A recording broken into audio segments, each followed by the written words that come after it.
I especially love was the fact that, and this might surprise you that this was one of my favorites, was that in the medical industry, when a medical provider was able to help refer a child or be a part of a child's wish.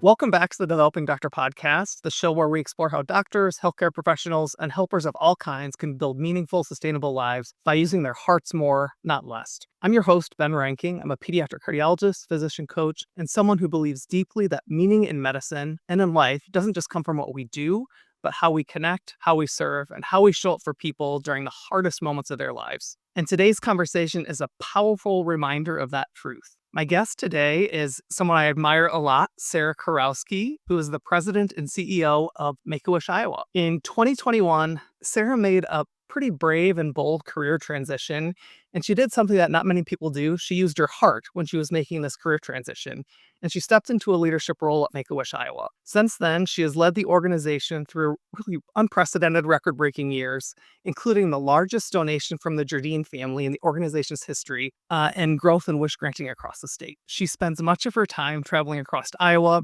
building relationships with wish families, volunteers, donors, and healthcare teams, all with one goal: ensuring that every eligible child in Iowa receives a life-changing wish. So today we're going to talk about why wishes matter, how it functions as a form of medicine, and what physicians, healthcare teams, and community members often don't understand about the impact of a wish and how they can help the mission of Make-A-Wish. So with that, Sara, welcome to the show. Well, thank you. I don't have anything to say. You've covered it. Well, hey, I made your job easy, and I guess my job easy too. Perfect. No, I think we have a lot we can chat about. Yes. Well, I just want to start kind of with a little bit about you and kind of diving into that decision in 2021 when you set your sights on the career transition. What was happening in your life or career that made you think that, hey, this is the next best step for me? Well, nothing was happening in 2020, 2021 that caused Nothing at all, disruption and right? Yeah. uncertainty. And I think many of us were going through that time, really reflecting and experiencing things we had never experienced before.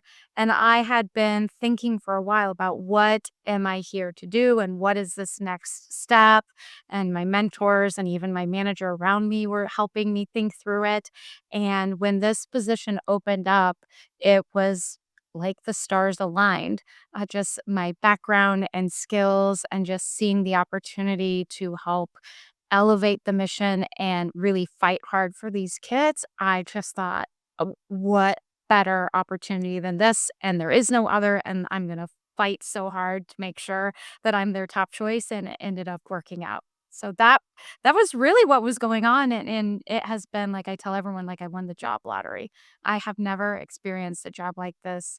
And in talking with others, many people are jealous and want to come work at Make-A-Wish once I tell them everything we get to do. Yeah, that's awesome. And I think it speaks, being open to opportunity as they present themselves is so important. And I think it speaks a lot to your headspace during that time of just thinking like what is important to me and how can I sort of live those values and make sure that my work aligns with those values. So kudos to you for doing that. And, I've been lucky now to really see and meet with a lot of the Wish kids and their families and see what they go through. And so, from my point of view and my seat, it is easy to do the hard work. They are doing a lot of heavy lifting on their end with Hmm. their families, their scheduling, and taking care of their child enduring surgeries and treatment. And so, to me, this is the best and the easiest way that we can help them every way possible. So, it is a true honor to get to do this work. Yeah, I think, people are probably aware of Make-A-Wish, and it's a name that many people know of, but they may not really understand the scope of the work. And when you talk about the kids and the families, can you just walk us through the mission of Make-A-Wish and what a wish really represents for a child and their family? Absolutely. And just to clarify, so while I am the CEO of Make-A-Wish Iowa, we only cover Iowa. There are other chapters all across the United States to cover their home states. So we only serve the kids in Iowa, Hmm. and it's our mission to grant them a life-changing wish. And to qualify, a child needs to be experiencing a critical illness, and Once they go through the referral process, we receive their names and are ready to go and meet with them and work on helping them receive a life-changing wish. But I've made it sound really simple, but it's kind of complicated behind the scenes because you, especially in Yeah. your role, you know how different every diagnosis and every child and every medical experience is. It's the same way on our end. There are so many things that go into place in determining if a child is eligible and then also helping them grant and or helping them receive that wish Mhm. because we have to make sure it's safe and that it's the right wish for them and that it's something they want. So there are many layers as you begin to pull back what we do and how we do it. I thought it was going to be very easy just Mhm. from an outsider coming in, but there are things in place to be very protective and intentional of every child and family that we interact with. And so it's just incredible to get to see what happens as we go through that process and watch the child as they are waiting for their wish and receiving their wish. And then what the family and the child shares after and the years to come, because this wish is a lasting wish. Mhm. There is a misconception that wishes are only for children who are terminal. Now, originally, that was how Make a Wish was set up when it started 45 years ago. And I actually just saw Linda Pauling, the first wish mom of Chris Gracious, that created the concept of Make a Wish. And she was meeting actually with the Jardine family. And while we were talking, she was even getting emotionally worked up just in Mhm. thinking that if they would have known then what they know now about hope and having Mhm. hope while you're facing something difficult, that they would have made sure every child would receive a wish who was fighting a critical illness, not just terminal children, because she believes, and many of us across the network believe, that we can help them. We are the magic that helps them fight what they're facing alongside with their medical treatment. Gosh, I mean, that is so well said, and I think you nicely covered one of the common misconceptions that people have about Make a Wish, which is that wishes are for children with many different types of illnesses, and really as a healthcare provider, I think of those illnesses as just as things that impact their lives, and the impact that it has on the child's life or the family's life is different depending upon the child and the illness, but it's really the impact that you are trying to counter, I think. Correct. You're absolutely correct. But I'm glad you also brought up, we so often focus and think about the child, but there's so much that goes on in a family. If you think about the time being spent away, going and getting second opinions and Mhm. overnight hospital stays or seeking out of state medical treatment, that really splits families up. Or if you're a single parent, how are you surviving? How are you making it through? How are you serving your kids where they need it? And we hear from families just how difficult it is and how you are making sure while you're helping one child who's going through a really difficult, challenging situation, your other children typically are Yeah. young and they don't Mm. understand what's happening. So how are you balancing it all? It impacts everybody in a household. And so for us, we make sure that the wish, while it's the child's wish, it is reaching and touching everyone in the household in a very positive way. Yeah, and I think, as healthcare providers, there's a lot that we can do to help kids who are sick, right? We have medicines, we have procedures, and we have things that we can do, but there's also a lot that we can't do to help them or that we just aren't able to do in the clinical setting. And so one of the things that I've heard you say, and I've seen at Make-A-Wish presentations before, is that wishes really are a type of medicine and they're a prescription of hope. And so tell me what that means from your perspective. And having not been a child with a critical illness, and I don't have children with any critical illnesses, I can only speak from what I've watched happen. And I think I have a very vivid image. I just this week dropped off Christmas presents to my wish kiddo. So I am a volunteer wish granter, which anyone who's listening can learn more about it on our website and join us and come be a volunteer wish granter. And I went to deliver our wish kiddo her Christmas presents. And she has a port in and she's been getting chemo. And when I saw her about 2 months ago, she had this long, brown, beautiful hair. And Mhm. she ran to the front door last night completely bald and completely happy, screaming with joy. I was there with Christmas presents just for her. And I just sat back in that moment and just watched her.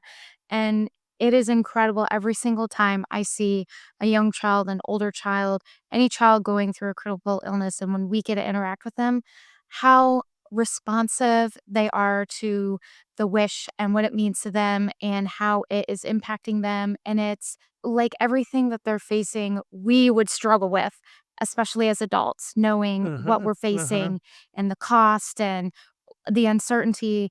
It's like they embrace what they are experiencing, but not knowing what they don't know, and take such joy and hope out of what's being presented and given to them from a group like us. I don't know how to explain it. It's incredible to watch them face what they are fighting. But Mhm. I did have one donor in Iowa who explained it very clearly once, saying, Sarah, I love Wish kids because they are mature beyond their years Ah, and they well said. deserve more happiness than the world can give them. Yeah. And I want them to have this hope and joy because they need it more than anyone. And I just thought, you're right. They have to be so mature so fast. So let's make sure they can still be kids. Yeah. Oh, yeah.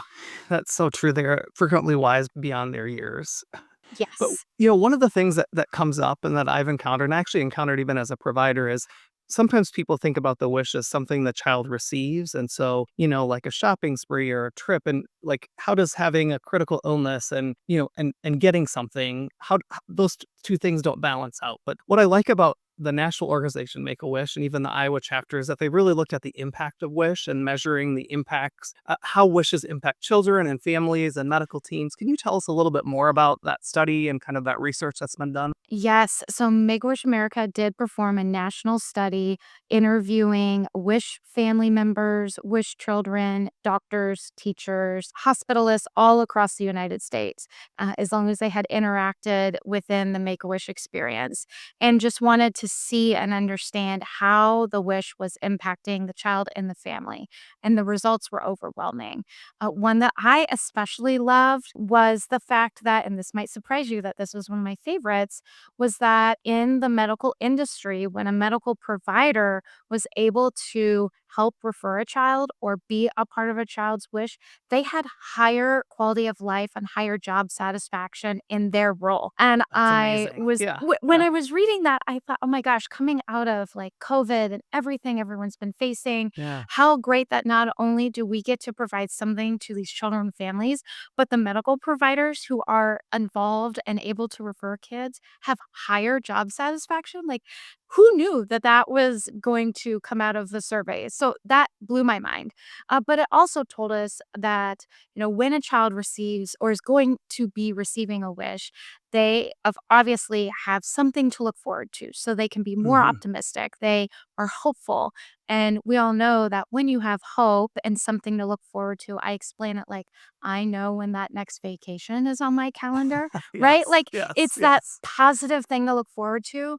When your world is challenging and everything is frustrating, you absolutely need something positive to look forward to. And we are that. And it's not only just for Absolutely. that child.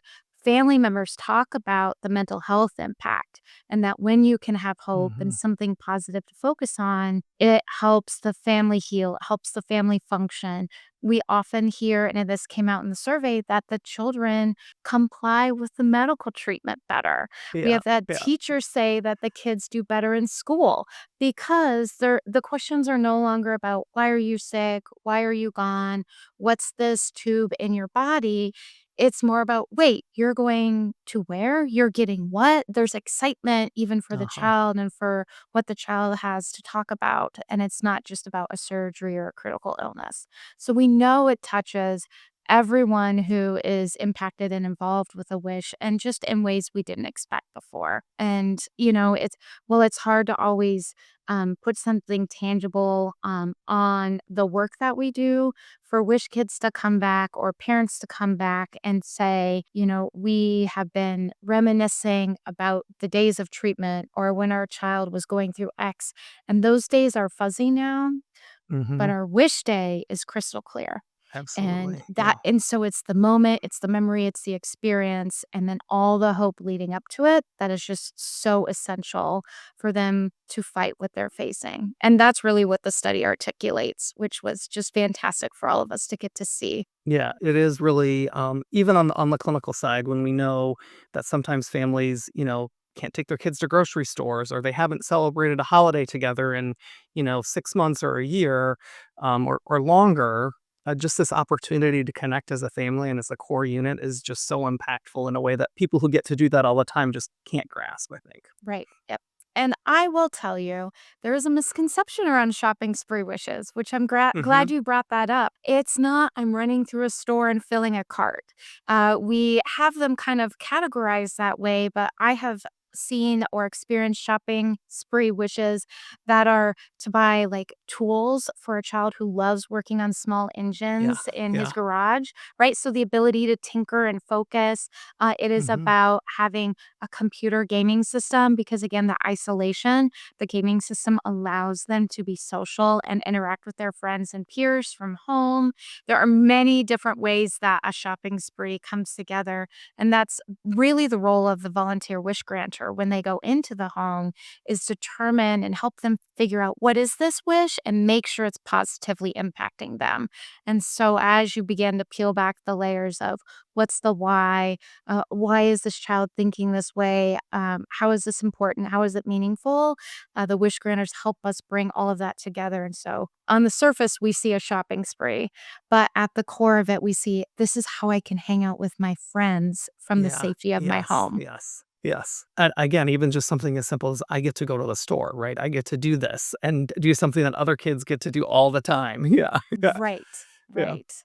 And I have a lot of people ask me, what's the number one wish? And of course, travel. The wish to Hmm. travel is over 50% of our wishes. And if you think about it, when you and I are planning a vacation, we are looking at price points and when can I get time off Hmm. work and what works for, kids' calendars and what's the best time of year for our wish families that are really going through challenging environments. First of all, going through PTO, if you think about balancing your work and what PTO you have, you're often using that for all your child's medical visits. So, Hmm. when will I have the PTO to be able to take a vacation? How do I pay for it when these are all my medical bills? Or if you have a medically complex child, Hmm. where you need anything from oxygen to 24 hours of nursing support to wheelchairs to the special harness on the airplane to stay upright. There are a whole list of medical support needs. Trying to figure that out as a parent and go to airports and travel is almost next to impossible, along with so many other needs along the way. Like, is there a hospital close by? What happens if my child gets sick and he or she needs immediate support? So, just trying to plan that on top of regular life experiences is Yeah. daunting. Yeah. And we do all of that. And so Yeah. that's often why a travel wish is always at the top of everyone's list is they've never experienced it and they could never do it on their own.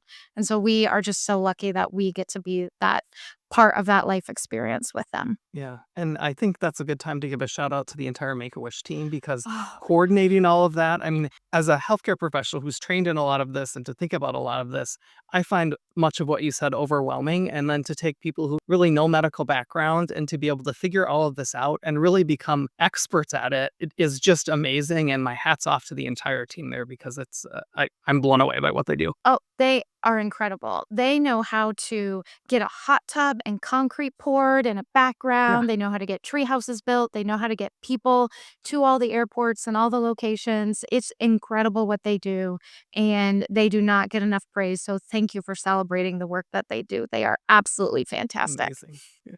Well, I want to pivot back to something you said just about how physicians and nurses and the healthcare team can be involved. Just kind of walk us through. I mean, I think sometimes people are almost intimidated by the thought of referring a child for a wish. Just tell us what that looks like and how can kids be referred for a wish? Yes. So we really encourage any medical provider who believes a child might be eligible to one. It's the easiest thing to do. Just Google refer Make a Wish. is the easiest thing to start with and read about it first.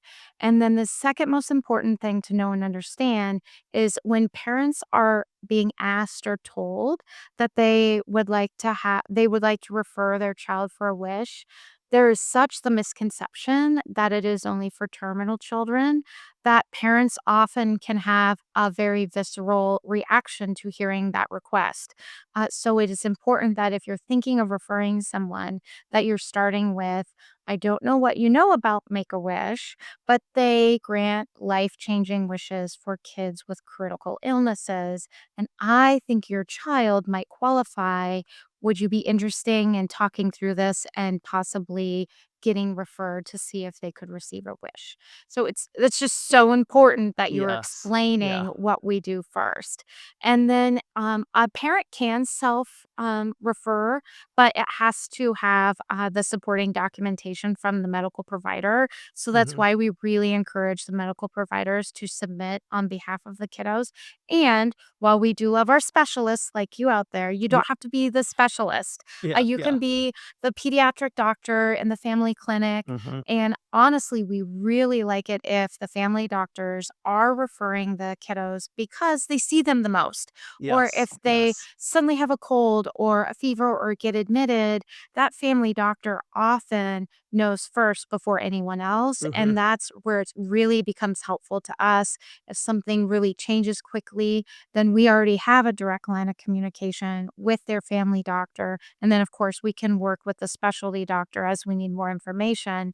But yeah, you do not have to be a specialist to refer a child. So it is very Okay. easy. But again, I just encourage you, if you think you know of a kiddo who might be eligible, to just Google it and read about it and then talk with the parents about what might be possible. Yeah, and I will echo the how you frame the wish is so important because I did learn that one the hard way, and I Oh, did not make that mistake again, early in my career. But it is once people realize what it means to be eligible for a wish, everyone is so excited. So I mean, being able to get to be a part of that early joy, even as a healthcare provider, I think is just amazing. So I like how you recommended and framed all of that. yes, and we are always happy to help prep anyone for a conversation as well. And there's a lot of materials online that can be very helpful if you just want to prepare that way too. Yeah, awesome.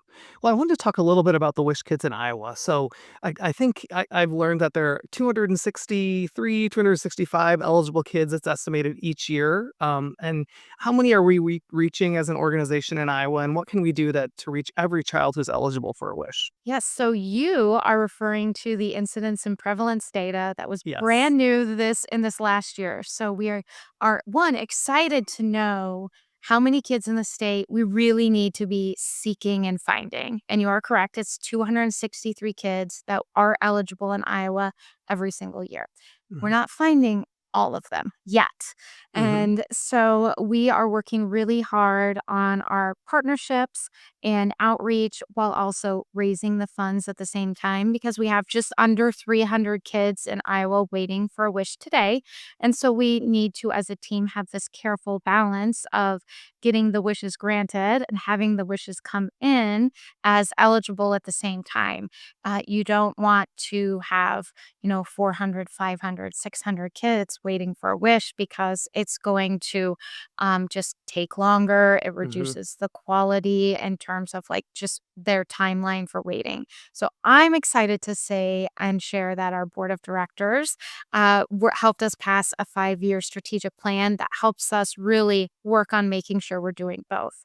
And unfortunately, while I don't like to hear that there are 263 kids in Iowa eligible every year, until we can cure all these critical illnesses and be put out of business, which I would love. Yes, That we would be all a would, I great think. day. Yes, Yeah. yes, yeah. But we stand ready to do the job and get these kids their wishes. And so it is really helpful, no matter where you live in Iowa or other states, that Hmm. if you do think you know of a kiddo that qualifies, Google it, read about it, and talk with a family to make sure we can help them. Because should a family decide that a wish is not for them, they can always decline it. Mm, that's good once to they know. are Yeah. deemed eligible. But I think sometimes it's so overwhelming, everything that's going on in their world, everything they're trying to navigate. It is not top of mind. One more thing on their plate can seem overwhelming. And so that way, it's just nice if we can be connected, know who they are, and that way, when it's right for the Hmm. child and right for the family, we can partner with them to help determine the wish. So, thinking about those numbers a little bit and sort of partnering with the families, if you could wave a magic wand and say, I just want someone to help me like decrease the pipeline. And how can people that are listening, to this right now help out Make a Wish and help ensure that every child who's eligible in Iowa, or if they're not in Iowa elsewhere, able to grant those wishes and shorten that pipeline as much as possible? Yes. So I have three ways. First, of course, making a donation. And either you can find us on social media or we have a great annual report page where you can read all about the wishes and watch wish stories called wishreportiowa.org. There's also a giving link there. Um, every donation, big and small, is hugely impactful. There are, of course, a tremendous need for volunteer wish granters. So I shared we had just under 300 kids waiting for a wish. We need 2 volunteer wish granters for every single wish.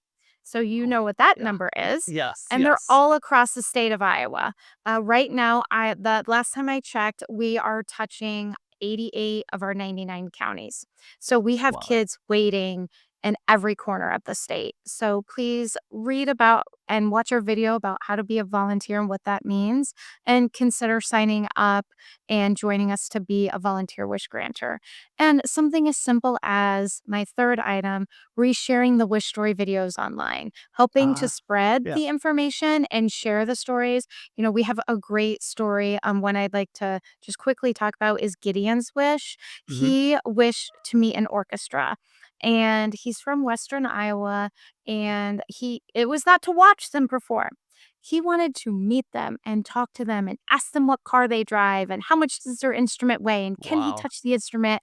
What's their favorite food? What do they have for breakfast? And we were so lucky.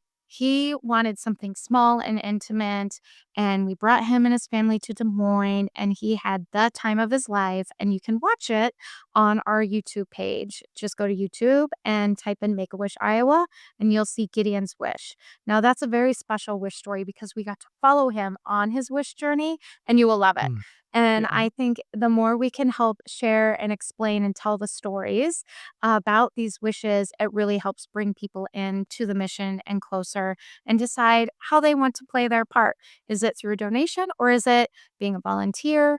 Or even through volunteer work, we always need help on like construction wishes. Mm, So if you're in mhm. the construction industry or you're an electrician, we really need that help across the state to deliver the construction wishes as well. So there's so many ways to get involved. Yeah, thank you for laying all of those out. And there'll be links in the show notes for all of the web pages and references and that you mentioned. And so for people interested, just check out the show notes for the links and Great. help us Yes. support Make a Wish. Yeah.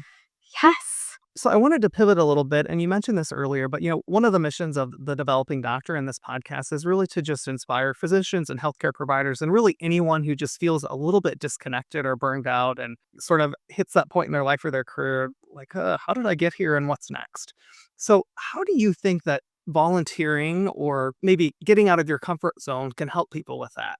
Because it's a little bit counterintuitive, but sometimes people think that, oh, I need to pull back and do less. But sometimes it's about doing something more or doing something different. And how can Make a Wish help people who are in that spot? One, if you have never had a chance to interact with a kiddo who is facing the hardest of times, and Mm, then you watch the joy and happiness that they are still bringing into the world, I think that's an instant just self check. Like, oh, absolutely. are these some first world problems I'm Yes, experiencing? yes, Right? yeah, Like it's yeah. always a good reminder, good level set of we can just get in our own heads sometimes. And so stepping out and, just sharing with another human and interacting on their needs, like these kids, is just a great opportunity. And I have learned so much from our Wish kids. I often thought coming into this role that I am supposed to be the leader that, doesn't cry, and we make the policy decisions and we plan the Mhm. budget. And while that is a part of this job, just having the reminder that there's so much heart that goes into this and feeling and emotion and just being open to that and welcoming it has just helped myself and so many others, even in our own worlds and what we might be experiencing and how we're navigating those ups and downs of life, while in parallel, we're helping families navigating it at the same Mhm. time. And so you get this sense of, oh, I am not alone. And I think that at the end of the day is just so incredibly helpful. We can be just so focused internally, but to share externally and experience externally the experiences of others, especially hard ones, just Yeah. help us internalize what we are actually facing and help us navigate it in a new and different and unexpected way.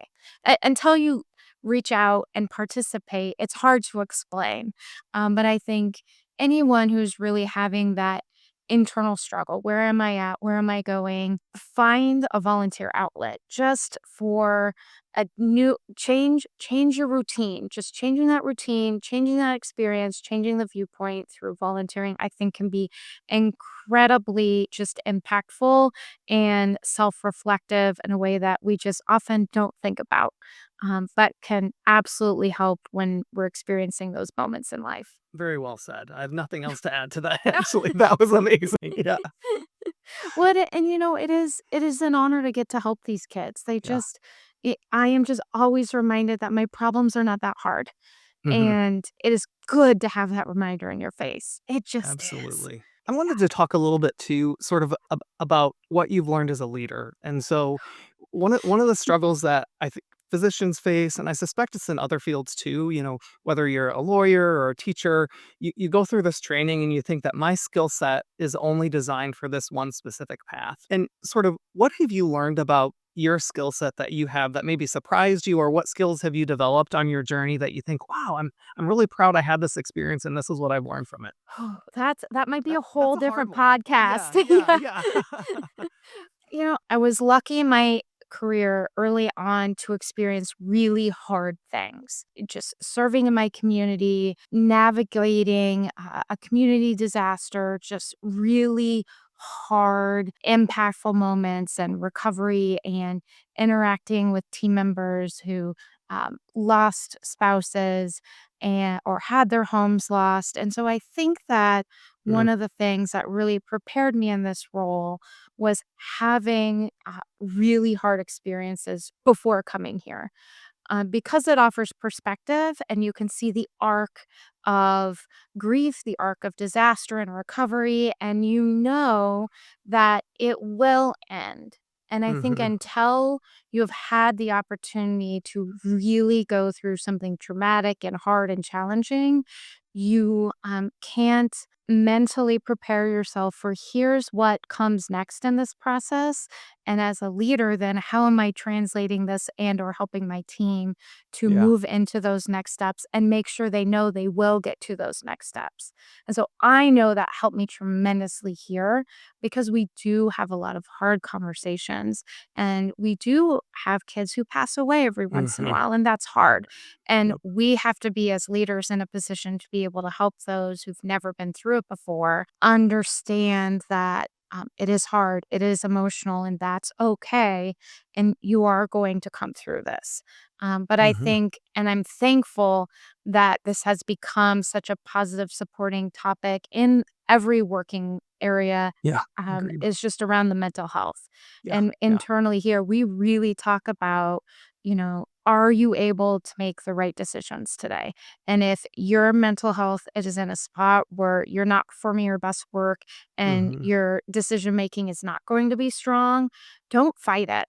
We need everybody to be their best, and not everybody's Mhm. always going to have their absolute best day. And just work with your manager, take the mental health break, the day off, what is Mhm. needed, and then come back charged and ready to go, because that's how you're going to do your best work and you're going to have the best decisions and be able to do the best for the kids. So that, I mean, you just really coaching and walking through that are just is just so essential. Yes, yeah. And yeah, it's funny, you echo something I think many of us learn. It's not the thing that happens, whatever the bad thing is or the challenge is. It's frequently not that. It's the decision that you make next or the decision that you make after that.